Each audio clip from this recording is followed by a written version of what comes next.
Il existe deux sortes de courants électriques. Le courant continu et le courant alternatif.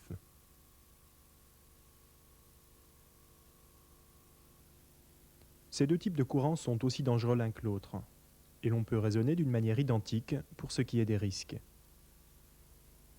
Un générateur de courant continu possède deux bornes, une borne plus et une borne moins.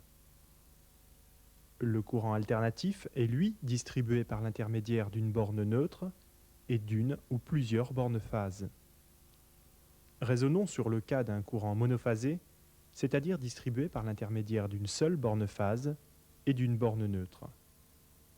L'important est que dans de nombreux cas, la borne neutre est reliée à la Terre.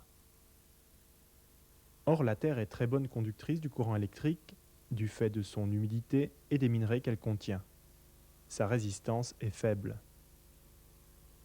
Imaginons un circuit électrique utilisant par exemple un générateur EDF.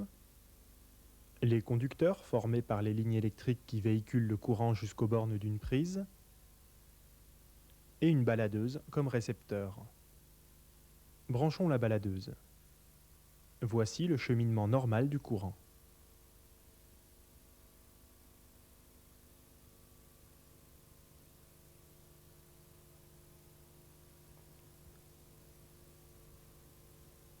Pourtant, une autre possibilité de retour au générateur est offerte au courant.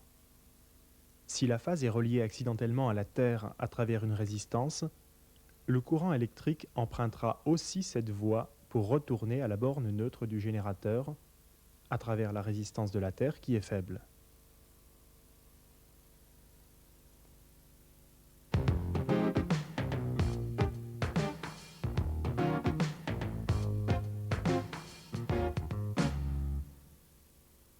Si je vous dis que le point de contact est un fil dénudé et que la résistance qui fait le lien entre ce point et la Terre, c'est vous. Votre corps est traversé par un courant électrique. Dans le meilleur des cas, si la résistance de votre corps est importante, vous prendrez une châtaigne. Mais si la résistance de votre corps est faible, ce sera la mort par électrocution. Plusieurs barrières vont essayer d'empêcher le courant de passer. Et d'abord votre peau. C'est elle qui a la plus grande résistance dans votre corps. Elle sera d'autant plus efficace qu'elle sera sèche et calleuse et que la pression exercée sur le conducteur sera faible. Le sang et les organes étant très conducteurs, les dernières barrières efficaces seront dans ce cas à nouveau la peau de vos pieds, puis vos chaussettes et vos chaussures. Enfin, la qualité du sol sera déterminante, suivant qu'il est conducteur, en milieu humide par exemple, ou isolant, par exemple sur une moquette. D'autre part, des expérimentations sur l'homme et l'animal ont montré qu'une intensité de 5 mA provoquait une secousse électrique. À partir de 10 mA, les muscles se contractent. On atteint le seuil du non-lâché, c'est-à-dire que les mains peuvent rester crispées sur le conducteur. En milieu sec, prenons pour référence une résistance de 5000 ohms pour le corps humain. Un ouvrier a les mains sèches, il a des chaussures aux pieds, sa résistance est de 5000 ohms. On peut négliger les résistances des conducteurs et celles de la Terre qui sont très faibles en comparaison. Appliquons la loi d'Ohm.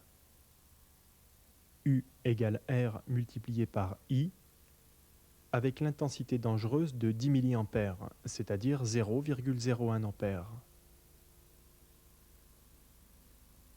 U est donc égal à 5000 ohms multiplié par 0,01 A. On obtient la valeur de U, 50 volts. Conclusion, en milieu sec, une tension est dangereuse à partir de 50 volts. Cette fois, l'ouvrier a les mains humides et les pieds dans une flaque d'eau. Prenons pour référence dans ce cas une résistance de 2500 ohms pour son corps.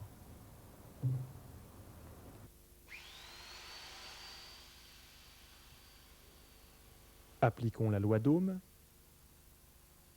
avec I toujours égal à 10 mA, c'est-à-dire 0,01 A. La tension U est à ce moment égale à 2500 multiplié par 0,01 A. Si on effectue la multiplication, on tombe sur U égale 25 volts. Conclusion, en milieu humide, une tension commence à être dangereuse à partir de 25 volts. Quand on sait que le téléphone est alimenté en 48 volts, le bain peut se transformer en tragédie. Imaginez ce qui se passerait a fortiori avec un séchoir à cheveux, alimenté en 220 volts. La mort instantanée.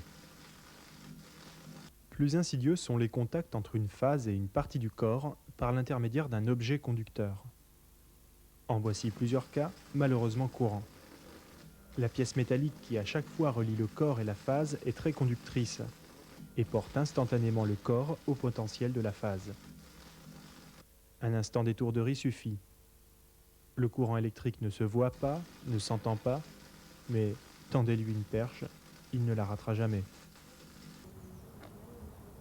Voyons à présent les accidents sournois qui peuvent se produire quand le corps entre en contact avec un appareil électrique dont la carcasse a été accidentellement portée au potentiel de la phase.